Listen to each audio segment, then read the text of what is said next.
Welcome back to another episode of Psycosmos in our brand new studio. Today we're going to give you guys a reading list of some books that we have in person here that we'd love to share with you guys. Stay tuned for more. Welcome back to another episode, ladies and gentlemen. We have been seeing a couple comments wanting a reading list, so we're just going to dive right into it with the top 12 books that Team Psycosmos recommends. And just to preface, this isn't like our top 12 favorite books. These are just 12 books that we think that would really help people from a very high generalized level as far as just living a daily human experience. First one, obviously, being the Holy Bible. This is one of those that is just a standard staple. It talks about the Old Testament and the New Testament for those that are unaware, although I think that's probably going to be zero people watching this. This is a King James Version specifically, doesn't have to be. But Holy Bible, really great as far as like personal, just words of wisdom to live your life by. I don't think I need to give the Bible any more credit. It already has all the credit in the world. Pretty well-known book. Yep. So to change gears, next we have... this is a edition of Miyamoto Musashi's Life and Writings. This particular one is by Kenji Tokitsu. It's really good. He's a very interesting swordsman samurai figure with a lot of wisdom about strategy and how it applies to virtually everything in your life, even if it doesn't necessarily seem like it. I like to think of Marcus Aurelius and Miyamoto Musashi to be very similar in a lot of their philosophical. He's basically like a stoic of the Japanese, in my opinion. Would you say that's kind of accurate? I would say so, yeah. He was kind of an ascetic. You know, he wandered, lived a rough, simple lifestyle.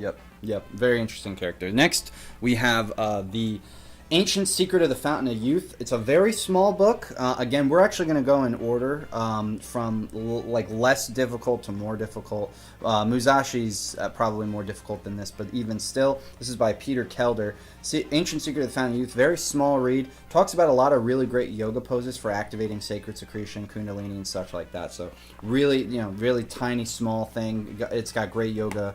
Super readable. Super readable. Yeah, highly recommend. Next one that we have would be actually one that Carl Jung worked on, which is called The Secret of the Golden Flower, a Chinese Book of Life. Now, the reason I brought this one up was because Carl Jung, again, any mainstream psychologist, you got to be kind of careful with. Jung and Freud are those two figures that have really dominated the field of psychology.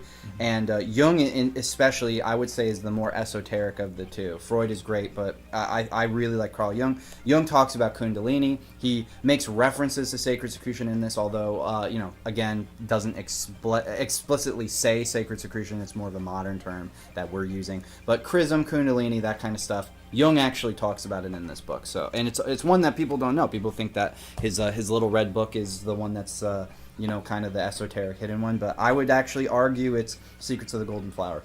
It's also kind of a good introduction to some of like the Taoist ideas, because the I Ching can be a little, and the Tao Te Ching can both be a little hard to approach sometimes. So it's a good introduction to that. Very good. Yep. And then next up we have this book, Elevation, by our very good friend Kelly Marie Kerr. That's right. You should also check out pretty much everything she writes, but also the God Design in particular. These books are really, really good synthesizers of the sacred secretion knowledge, in particular the works of George W. Carey. So she does a really good job of synthesizing it and presenting it in a very easy to understand and read form. So definitely check it out. Yes, for sure. Definitely. Kelly touches on the biochemistry aspects of it probably better than anybody I've ever seen.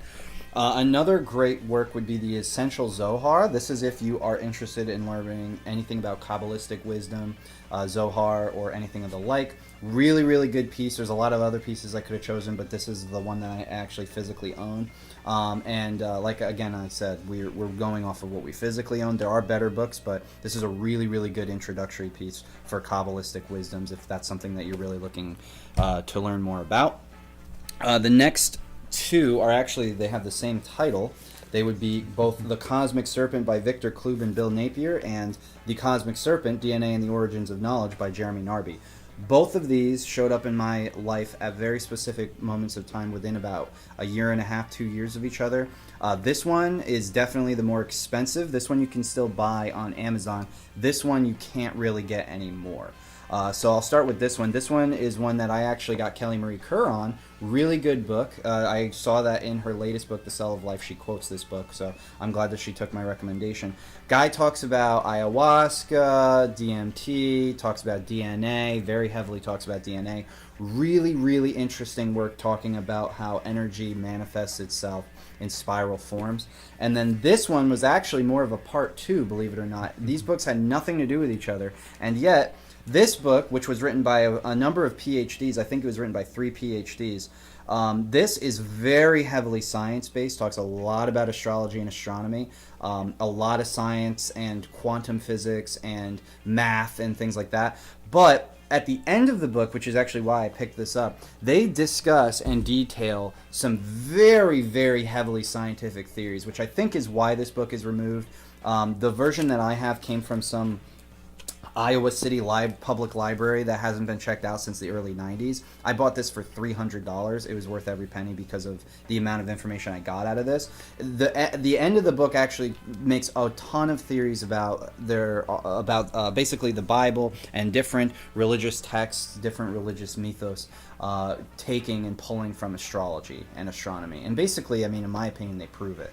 Just basically using passages and making references, and I think that's why that book got removed. But really great work. Next one would be by Samuel Aunweor. This is the book that got Santos Bonacci on Sacred Secretion, The Perfect Matrimony, The Door to Enter into Initiation, Why Sex and Religion Are Inseparable.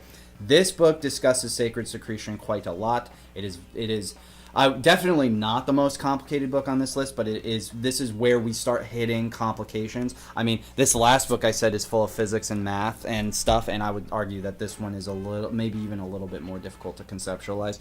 Highly recommend that one if you're looking to get into sacred secretion. And then you want to talk about these two? Yeah, so next we're going to go into George W. Carey. We mentioned him earlier. We were talking about Kelly Marie Kerr because she cites him quite a bit, and that's how we actually went down our path of finding out his works. So the first one is The Zodiac and the Cell Salts of Salvation. And in this one, it's George W. Carey and his writing partner, Inez Eudora Perry. So Perry and Carey.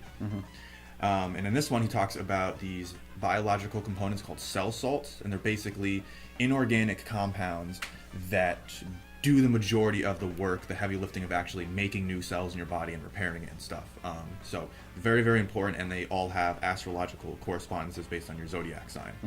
And then the other one is God, Man, the Word Made Flesh. This is probably the most important book, I think, that put us on our journey for the sacred secretion and understanding it.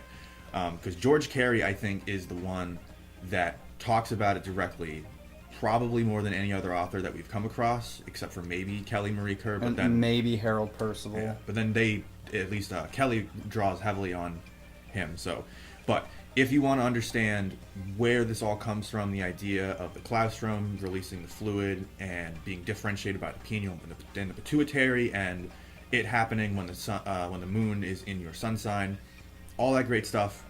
George W. Carey. Definitely check him out. And almost all of his stuff, I believe, is in the public domain. So it's pretty easy to find, even if you can't find or get a physical copy. So definitely check him out. Yep. And those are going to be counted as one just because Carey, his works are just phenomenal. So I think we are now on to number, let's see, this should be 11, I believe. So The Light of Egypt. This is a very complicated work. It is by Thomas H. Burgoyne, who is a very mysterious figure in and of itself. We're written around the time of the Blavatskys and such during that late 1800s era.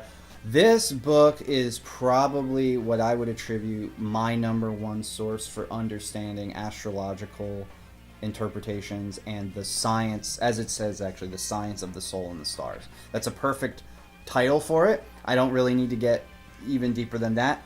It's really hard. I'm not going to lie to you guys. This is one of the toughest books on this list. It's probably one of the toughest books that we own.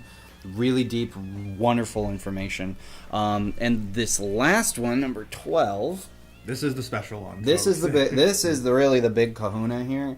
The Secret Teachings of All Ages by Manly P. Hall. And we have a physical copy. This book is the book that started the whole Psycosmos journey. This particular copy was actually a gift from my late uncle. And so it's got a lot of special, value to us because of that. But the best thing about this book is that it's a wonderful introductory reference guide. If you have any interest in anything occult, anything related to mysticism, spirituality, the mystery schools, magic, astrology, Kabbalah, Yep. anything. Yep. It's in this book, and Yep. there's a reference guide for it. Yep. And the best part about it is that even though it's a great introductory, source for that sort of information, you can still go back way later in your journey and still get new lessons from it. We still reference this Like from like time the to Holy time. Bible too. That's like one of those Exactly. things, yeah. And I would also say this book particularly is not only introductory, but it's also very advanced. So the thing that most people don't know about this book is that it was written by Manly P. Hall to be interpreted in multiple different ways. And if you're reading it literally and not really grasping at the higher concepts of what he's really detailing, a lot of people get lost. They think it's about different things. I've heard even some people say that it's about aliens. It's not about aliens, in my opinion. It's sacred secretion. That's really what it is. Anytime people are telling you look outward, it's always inward. And this is one of those types of books that really does a great job of shifting that. So I would say that this was this was the book that really inspired us. But I will say, as we end this video, the one issue I had with Secret Teachings of All Ages is the only issue I had with it is it's too cryptic. It's written during a time where you had to be cryptic or else you could potentially be killed for the things that you're saying. Today that doesn't happen as often, and that's because of the internet and because of the exposure and because there's just too many people talking about too many things that they just can't be silenced anymore, and that includes us. So when I read Secret Teachings of All Ages, I realized that this book needed to be read by basically every single person that was living. But the problem with it is that it's too difficult. So, as our 13th special book, and you guys are going to find this very cheeky and cheesy completely, but our last book is our book, Psycosmos, a synthesis on human history and spirituality, as your secret little hidden 13th. So, this is going to be the book that we recommend if you're interested in any of the topics that we just talked about, because literally every single one of these books we have put into this book. It's 800 pages of pure goodness. A lot of people love it. You can go check out the reviews. I'm not going to try to sell it to you. I mean, I kind of am right now, but, whatever. We sure would like it if you got a copy, but... Yeah, just read it at the very least. We're working on a smaller edition. We're working on a pocket edition. We're going to break it up into volumes. We're working on audiobooks. Like, we're trying our very best to make this affordable to people so that people can actually get the answers that they need. But yes, my last recommendation would be our book, Psycosmos, a synthesis on human history and spirituality. And with that, we hope you enjoyed our top 12, top 13. Technically, I think it was 14, but whatever. Who's counting? Top books that we recommend as far as introduction to advanced levels of understanding a lot of the same stuff that we have. Just good stuff to read. And let us know down below what you guys like to read, what books put you on your journey, good reading recommendations, because, knowledge and sharing it is how we're going to, change the world. That's how right. How we're going to solve all our problems. That's right. Make sure you guys like and subscribe to the video and to the channel and everything. If you guys really like our content, keep the comments rolling. We love every single one of you guys. You guys are awesome. Thank you guys so much. We're really, really stoked to be able to start making content almost every single day for you. So just keep watching, keep paying attention, and keep following us, keep supporting us however you can. Stay tuned, guys. Take care. We love you. Peace. Love you. Big things coming.